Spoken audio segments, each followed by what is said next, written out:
सन 980 ईस्वी इस्लामी दुनिया के दिल बुखारा के करीब एक छोटे से गांव में एक ऐसा बच्चा पैदा हुआ जो आगे चलकर इंसानियत की सेहत की दिशा बदल देगा।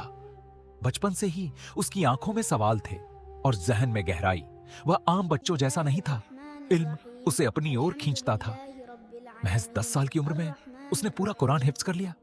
इल्म और ईमान दोनों उसकी बुनियाद बन चुके थे। 16 साल तक पहुंचते पहुंचते गणित, लॉजिक और फिजिक्स उसके लिए रहस्य नहीं रहे। वह उन्हें समझ चुका था।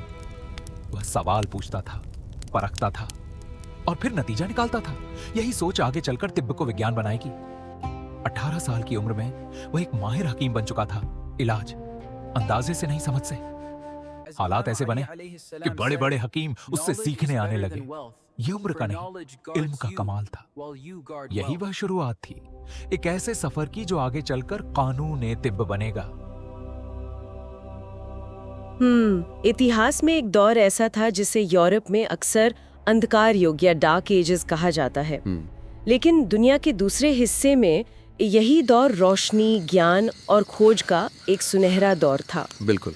ये इस्लामी तहजीब का वो ज़माना था जब इल्म यानी ज्ञान हासिल करने को उसे एक इबादत का दर्जा दिया गया था। सही। आज हम इसी दौर की गहराई में उतरने वाले हैं, एक ऐसे शख्स के जरिए जिसने दुनिया को देखने का नजरिया ही बदल दिया। हम बात करेंगे इब्न सीना और उनकी महान रचना अल कानून फी अल तिब की। The canon of medicine. हाँ, द कैनन ऑफ मेडिसिन।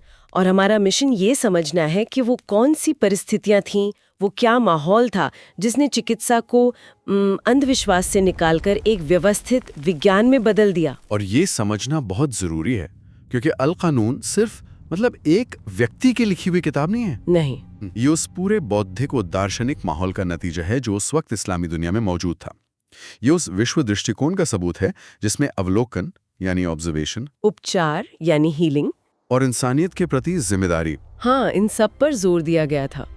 ये किताब इब्न सीना की कलम से जरूर निकली, लेकिन इसकी स्याही उस पूरी तहजीब ने तैयार की थी। तो चलिए इसी माहौल से शुरू करते हैं।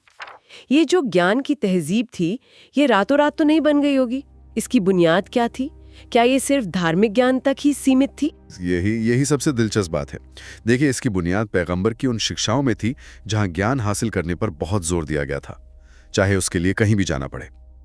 और इसी प्रेरणा से बगदाद जैसे शहरों में बैतुल हिकमा यानी हाउस ऑफ विजडम जैसे संस्थान बने। अच्छा। और वहां सिर्फ कुरान और हदीस पर ही नहीं बल्कि यूनान, भारत, फारस हर जगह से आए ज्ञान पर काम हो रहा था। गणित, खगोल विज्ञान, दर्शन और सबसे बढ़कर चिकित्सा। लेकिन यहाँ एक गलतफहमी भी है शायद। हाँ, और उस गलतफहमी को दूर करना बहुत जरूरी है। कौन सी? अक्सर कहा जाता है कि इस्लामी विद्वानों ने सिर्फ पुराने यूनानी ज्ञान को सहेज कर रखा, जैसे किसी लाइब्रेरियन ने पुरानी किताबें संभाल ली हो। हाँ, ये मैंने भी सुना है। ये बात सच का सिर्फ एक छोटा सा हिस्सा है। असल काम सहेजने का नहीं था, बल्कि उसे परखने का, सुधारने का और आगे बढ़ाने का था। मतलब एक एक्टिव प्रोसेस था। बहुत एक्टिव था। उन्होंने गैलन और हिप्पोक्रेट्स को पढ़ा, लेकिन आंख बंद करके उनकी हर बात नहीं मान ली। उन्होंने उन सिद्धांतों को अपने मरीजों पर आजमाया, अस्पतालों में नए अवलोकन किए और जहां उन्हें पुरानी बातें गलत लगी उन्होंने उन्हें ठीक किया। तो वो सिर्फ एक डाकघर नहीं थे जो एक जगह से चिट्ठी लेकर दूसरी जगह पहुंचा दें। बिल्कुल नहीं। वो एक तरह की रिसर्च यूनिवर्सिटी थी जहां पुराने ज्ञान को चुनौती दी जा रही थी। सही कहा आपने। वो उस ज्ञान के साथ एक सक्रिय संवाद कर रहे थे। और इब्न सीना का अल कानून इसी बौद्धिक ईमानदारी और कठोरता का सबसे बड़ा सबूत है। ये सिर्फ एक संग्रह नहीं है, बल्कि एक व्यवस्थित, तर्कसंगत और अनुभव पर आधारित ढांचा है। ये तो हुई उस माहौल की बात। लेकिन जब हम उनकी किताब अल कानून को खोलकर देखते हैं तो उसमें ऐसा क्या है जो आज भी हमें हैरान कर सकता है? मैंने सुना है कि वो सिर्फ बीमारियों के इलाज की बात नहीं करते थे। नहीं, वो सेहतमंद रहने की बात करते थे, जिसे आज हम प्रिवेंटिव हेल्थ केयर कहते हैं। अच्छा। हाँ, और ये उनकी सोच का एक बहुत ही आधुनिक पहलू था। वो समझते थे कि एक हकीम का काम सिर्फ बीमार होने पर दवा देना नहीं है, बल्कि इंसान को बीमार होने से बचाना भी है। और इसके लिए उन्होंने किस चीज पर जोर दिया? आजकल हम सब मेटाबॉलिज्म की बात करते हैं कि हमारा शरीर खाने को कैसे एनर्जी में बदलता है। क्या इब्न सीना के जमाने में भी ऐसी कोई सोच थी? बिल्कुल थी, और बहुत गहरी सोच थी। उन्होंने एक अवधारणा पेश की जिसे वो कुव्वाए जाज़िबे कहते थे। कुव्वाए जाज़िबे? हाँ, मतलब आकर्षक शक्ति। ये मूल रूप से हमारे शरीर की वो भोजन से पोषक तत्वों को सोखने और इस्तेमाल करने की क्षमता है। यानी हमारा मेटाबॉलिज्म। हाँ, कह सकते हैं। उनकी लिखाई में साफ साफ जिक्र मिलता है कि ये शक्ति कसरते सुकून यानी बहुत ज्यादा आराम करने से, यानी इनएक्टिव रहने से। हाँ, इनएक्टिव रहने से कमजोर पड़ जाती है। जब शरीर ज्यादा हिलता डुलता नहीं है तो यह आकर्षक शक्ति सुस्त हो जाती है। एक मिनट, मतलब जिसे हम आज स्लो मेटाबॉलिज्म कहते हैं, उसकी बात वो 1000 साल पहले कर रहे थे। ये तो कमाल है। बिल्कुल। और उन्होंने इस बात पर भी गौर किया था कि ये समस्या उन लोगों में ज्यादा होती है जो पहले व्यायाम करने के आदी होते हैं और फिर अचानक छोड़ देते हैं। अच्छा। उन्होंने लिखा है कि ऐसे लोगों का पाचन तंत्र कमजोर हो जाता है, भले ही वो कितना भी अच्छा खाना क्यों ना खाएं। हाँ, ये तो शरीर विज्ञान की बहुत गहरी समझ दिखाता है। वो शरीर को एक डायनामिक सिस्टम के तौर पर देख रहे थे। हाँ, जिसे लगातार संतुलन की जरूरत होती है। ये कोई अटकलबाजी नहीं थी, ये अवलोकन पर आधारित विज्ञान था। लेकिन वो सिर्फ एक तरफा बात नहीं कर रहे थे, वो सिक्के का दूसरा पहलू भी देख रहे थे। अच्छा, ये तो समझ आता है कि एक्सरसाइज ना करना बुरा है, लेकिन क्या हर चीज की तरह इसकी भी अति बुरी होती है? मतलब ओवर ट्रेनिंग जैसी कोई चीज? हाँ, और यहीं पर उनका समग्र दृष्टिकोण, उनका होलिस्टिक अप्रोच और भी साफ नजर आता है। कैसे? उन्होंने कसरते तहल्लुल की बात की, जिसका मोटा मोटा मतलब है शरीर के तत्वों का अत्यधिक विघटन। ओके। उनके मुताबिक ये बहुत ज्यादा और थका देने वाले खेलकूद मतलब रियाजत शरिया से होता है। लेकिन सबसे हैरान करने वाली बात यह है कि उन्होंने इसके लिए सिर्फ शारीरिक मेहनत को जिम्मेदार नहीं ठहराया। तो फिर और क्या वजहें थी?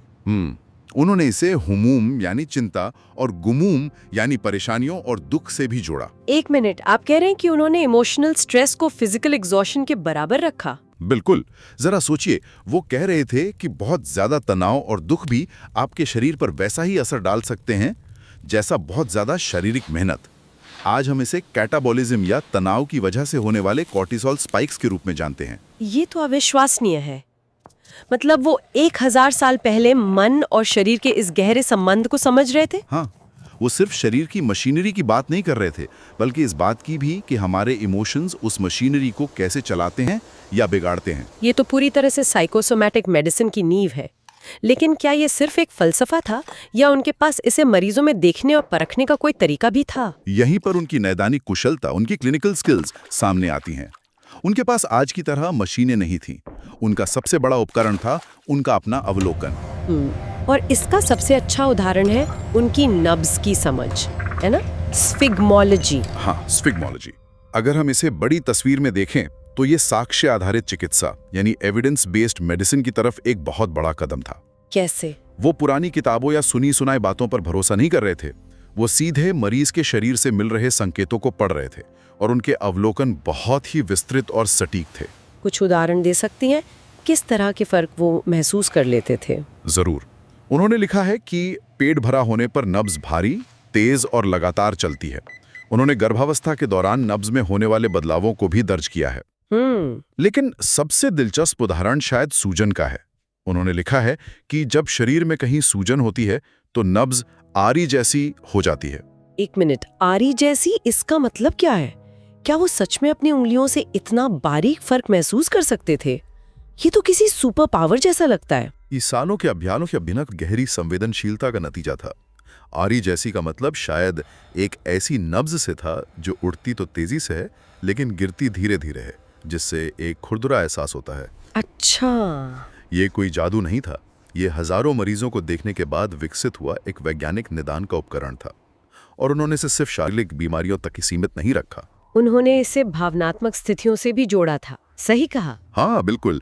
उन्होंने लिखा कि गुस्से में नब्ज भारी, ऊंची, तेज और एक लय में होती है, और दुख में? जबकि दुख या गहरी चिंता में ये पतली, कमजोर, धीमी और अनियमित हो जाती है। जरा उस हकीम की तस्वीर दिमाग में लाइए जो सिर्फ आपकी कलाई पकड़कर आपकी शारीरिक और मानसिक दोनों स्थितियों का इतना सटीक अंदाजा लगा सकता है। ये उसी इस्लामी तहजीब का नतीजा था जहां चिंतन और अवलोकन को इबादत का ही एक रूप माना जाता था। बिल्कुल। हाँ, आज की एक और बड़ी समस्या है मोटापा। इसके बारे में भी उन्होंने बात की थी। ये जानकर मुझे बड़ी हैरानी हुई। हाँ, और उनका दृष्टिकोण आज के डॉक्टरों के लिए भी एक सबक है। उन्होंने मोटापे को सिर्फ एक कॉस्मेटिक समस्या नहीं माना, उन्होंने इसे एक गंभीर और हानिकारक स्थिति माना, भले ही उस व्यक्ति को उस वक्त कोई खास तकलीफ महसूस ना हो रही हो। मतलब वो सिम्टम्स का इंतजार नहीं कर रहे थे। नहीं, उन्होंने साफ साफ चेतावनी दी कि ऐसे लोगों का स्वास्थ्य अप्रत्याशित रूप से विफल हो सकता है। ये आज की साइलेंट किलर बीमारियों जैसे हाई ब्लड प्रेशर या डायबिटीज की एक शुरुआती समझ थी। तो उनका नुस्खा क्या था? सिर्फ ये सलाह कि कम खाओ? नहीं, उनका नुस्खा भी उनके समग्र दृष्टिकोण को ही दिखाता है। वो कोई जादुई गोली नहीं देते थे। उन्होंने वजन कम करने के लिए एक पूरा निजाम, एक पूरा सिस्टम बताया, जिसमें क्या क्या शामिल था? सख्त आहार, विशेष प्रकार के स्नान और बहुत गहन खेलकूद या व्यायाम। तो ये सिर्फ वजन घटाने का तरीका नहीं था, ये जीवन शैली में बदलाव का एक पूरा कार्यक्रम था। हाँ, ये निवारक स्वास्थ्य सेवा की नींव है। ये विचार कि अपने शरीर को स्वस्थ बनाए रखना एक नैतिक जिम्मेदारी है, ये इस्लामी शिक्षाओं की मूल में है, जहां शरीर को ईश्वर की एक अमानत माना जाता है। तो जब हम इन सब चीजों को एक साथ जोड़कर देखते हैं, मेटाबॉलिज्म की समझ, मन और शरीर का कनेक्शन, नब्ज से निदान और मोटापे के लिए एक प्रिवेंटिव प्लान, तो ये साफ हो जाता है कि ये अलग अलग तथ्य नहीं है। नहीं, ये सब एक ही पेड़ की शाखाएं हैं और वो पेड़ एक खास बौद्धिक और आध्यात्मिक जमीन में उग रहा था। बिल्कुल। इसीलिए हम कहते हैं कि अल कानून सिर्फ इब्न सीना की व्यक्तिगत प्रतिभा का नतीजा नहीं है, ये उस पूरी इस्लामी सभ्यता का एक प्रमाण है। चिंतन, संतुलन और उपचार के लिए कुरान से मिली प्रेरणा ने वो नैतिक और दार्शनिक ढांचा तैयार किया जिसमें इब्न सीना जैसे दिमाग फूल फूल सकें। अगर ज्ञान के संरक्षण और उसे आगे बढ़ाने का ये माहौल ना होता तो चिकित्सा के क्षेत्र में इंसानियत का सफर शायद बहुत अलग होता, बहुत अलग और बहुत धीमा होता। इस्लाम ने इस ज्ञान के संरक्षक और सक्रिय सुधारक दोनों की भूमिका निभाई। और इसकी विरासत तो बिल्कुल साफ है। सदियों तक अल कानून सिर्फ इस्लामी दुनिया में ही नहीं बल्कि यूरोप की सबसे बड़ी यूनिवर्सिटियों में भी मेडिकल की सबसे अहम किताब बनी रही। हाँ, इसने आधुनिक चिकित्सा की नींव रखी। इसने दुनिया को बताया कि चिकित्सा सिर्फ जड़ी बूटियों का ज्ञान या टोटका नहीं है, बल्कि एक व्यवस्थित विज्ञान है जो तर्क, अवलोकन और अनुभव पर आधारित है। और ये आज हमारे लिए एक बहुत महत्वपूर्ण सवाल खड़ा करता है। क्या? इब्न सीना ने जो सिद्धांत दिए, मरीज का ध्यान से अवलोकन करना, समग्र देखभाल, बीमारी की रोकथाम पर जोर और मन शरीर का संबंध, ये सब आज भी उतने ही प्रासंगिक हैं। शायद आज इनकी जरूरत और भी ज्यादा है। हाँ, और भी ज्यादा है। और ये सारे विचार उस इस्लामी संदर्भ में पनपे थे जो ज्ञान की खोज को एक पवित्र कर्तव्य मानता था। हमने एक सुनहरे दौर की बात से शुरुआत की थी। शायद इब्न सीना के काम से असली सबक सिर्फ चिकित्सा के इतिहास के बारे में नहीं है, बल्कि उन परिस्थितियों के बारे में है जो इंसानी प्रतिभा को पनपने का मौका देती हैं। सोचने वाली बात है। ये सोचने पर मजबूर करता है कि क्या होता है जब कोई सभ्यता ज्ञान की खोज और इंसानियत की भलाई को अपनी सबसे बड़ी प्राथमिकता बना लेती है। अगर हम आज स्वास्थ्य को सिर्फ एक मशीन की गड़बड़ी ठीक करने की तरह ना देखें, बल्कि शरीर, मन और आत्मा के संतुलन को फिर से कायम करने की तरह देखें, जैसा इब्न सीना ने देखा था, तो हम क्या कुछ नया खोज सकते हैं। आज की आधुनिक प्रयोगशालाएं हमें भले ही नई लगती हों, लेकिन इनकी जड़ें 1000 साल पहले लिखी जा चुकी थीं। आज के डायग्नोस्टिक उपकरण अंधे अनुमान नहीं करते, वे देखते हैं, परखते हैं और फिर निर्णय लेते हैं। यही तरीका इब्न सीना ने सिखाया था। एक डॉक्टर का काम सिर्फ इलाज करना नहीं होता, बल्कि इंसान की तकलीफ को समझना होता है। यही चिकित्सा की नैतिकता है। इब्न सीना कहते थे, देखो, सोचो और तब बोलो। इलाज से पहले निरीक्षण जरूरी है। आज की रिसर्च फाइलें और कल की पांडुलिपियां अलग दिखती हैं, लेकिन सोच वही है, सच तक पहुंचना। जहां आज की दवाएं रासायनिक नामों से जानी जाती हैं, वहीं उनकी आत्मा अब भी उन्हीं जड़ी बूटियों में बसती है जिन्हें इब्न सीना ने समझा था। चिकित्सा में विनम्रता जरूरी है। डॉक्टर को खुद को मसीहा नहीं, सेवक समझना चाहिए। अस्पताल की खामोशी, अनुशासन और जिम्मेदारी, ये सब उसी विरासत का हिस्सा है। हर मरीज एक फाइल नहीं, एक इंसान है, और उसकी इज्जत इलाज का पहला कदम है। जब विज्ञान करुणा से जुड़ता है, तभी चिकित्सा पूरा होती है। इल्म की ये डोर 1000 साल पहले इस्लाम की जमीन से चली थी और आज भी इंसानियत के भविष्य को रोशन कर रही है। यही वजह है कि इब्न सीना सिर्फ इतिहास नहीं, बल्कि इस्लामी सभ्यता की वो अमानत है जिसने इंसानियत को इलाज, इज्जत और रहमत सिखाई।